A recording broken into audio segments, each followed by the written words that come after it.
भारत की पावन भूमि पर स्थित चार धाम न केवल धार्मिक आस्था के केंद्र है, बल्कि वे भारत की सनातन संस्कृति, इतिहास और आध्यात्मिक चेतना के जीवंत प्रतीक भी है। चार धाम में बद्रीनाथ, पुरी, रामेश्वरम और द्वारका शामिल है। इन चारों में द्वारका धाम का विशेष महत्व है, क्योंकि यह भगवान श्री कृष्ण की नगरी मानी जाती है। द्वारका धाम गुजरात राज्य के पश्चिमी तट पर अरब सागर के किनारे स्थित है। यह नगर न केवल एक तीर्थ स्थल है, बल्कि भगवान श्री कृष्ण के जीवन और लीलाओं से जुड़ा हुआ एक ऐतिहासिक और आध्यात्मिक केंद्र भी है। द्वारका शब्द का अर्थ है द्वारों से युक्त नगर। पौराणिक मान्यताओं के अनुसार यह नगर अत्यंत भव्य था और इसमें अनेक प्रवेश द्वार थे। इसे स्वर्ण नगरी भी कहा जाता है।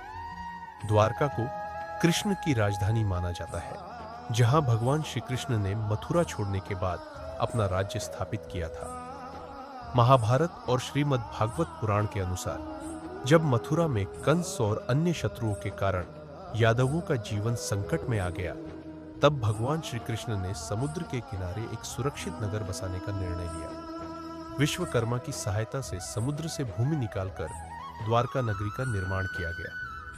यह नगरी अत्यंत सुंदर थी, जहां महल, उद्यान, सरोवर और विशाल भवन थे। यहां यादव वंश के लोग सुख शांति से रहते थे और स्वयं भगवान श्री कृष्ण इस नगरी के राजा थे।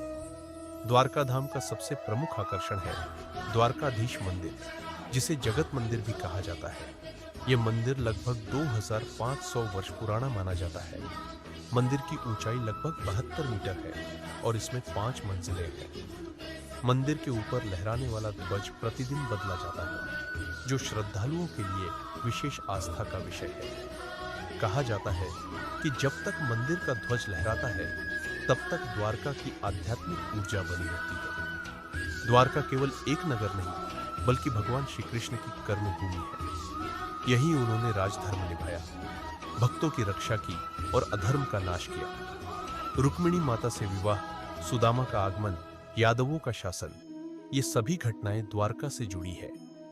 द्वारका भगवान श्री कृष्ण के साकार स्वरूप की अनुभूति कराती है, जहां वे केवल भगवान नहीं, बल्कि एक आदर्श राजा, मित्र और मार्गदर्शक के रूप में पूजे जाते हैं।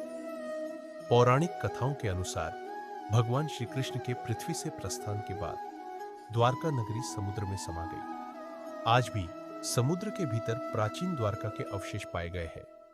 आधुनिक समुद्री अनुसंधानों में पत्थर की दीवारें, स्तंभ और संरचनाएं मिली है, जो द्वारका के ऐतिहासिक अस्तित्व की पुष्टि करती है। यह तथ्य द्वारका को न केवल धार्मिक, बल्कि ऐतिहासिक और वैज्ञानिक दृष्टि से भी महत्वपूर्ण बनाता है।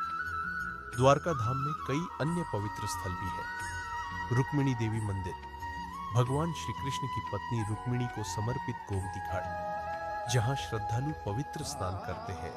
नागेश्वर ज्योतिर्लिंग, 12 ज्योतिर्लिंगों में से एक बेट द्वारका, भगवान श्री कृष्ण का निवास स्थल माना जाता है। ये सभी स्थान द्वारका यात्रा को और भी दिव्य बना देते हैं। चार धाम यात्रा में द्वारका धाम का दर्शन करने से व्यक्ति के जीवन में भक्ति, शांति और वैराग्य का भाव उत्पन्न होता है। मान्यता है कि द्वारका के दर्शन से जन्म जन्मांतर के पाप नष्ट होते हैं और मोक्ष की प्राप्ति का मार्ग प्रशस्त होता है। यह धाम भक्त को यह सिखाता है कि धर्म, कर्तव्य और भक्ति के साथ जीवन कैसे जिया जाए। चार धाम यात्रा भारतीय सनातन परंपरा का एक महत्वपूर्ण अंग है।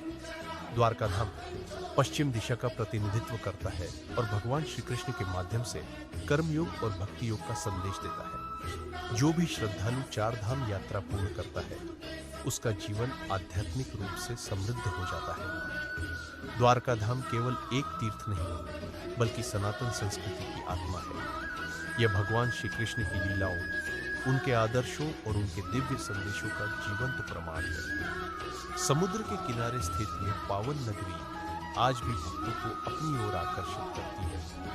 द्वारका हमें यह सिखाती है कि चाहे जीवन में कितनी भी कठिनाइयां क्यों न हो, यदि भगवान श्री कृष्ण जैसे मार्गदर्शक का स्मरण किया जाए, तो हर संकट पार किया जा सकता है। जय द्वारकाधीश।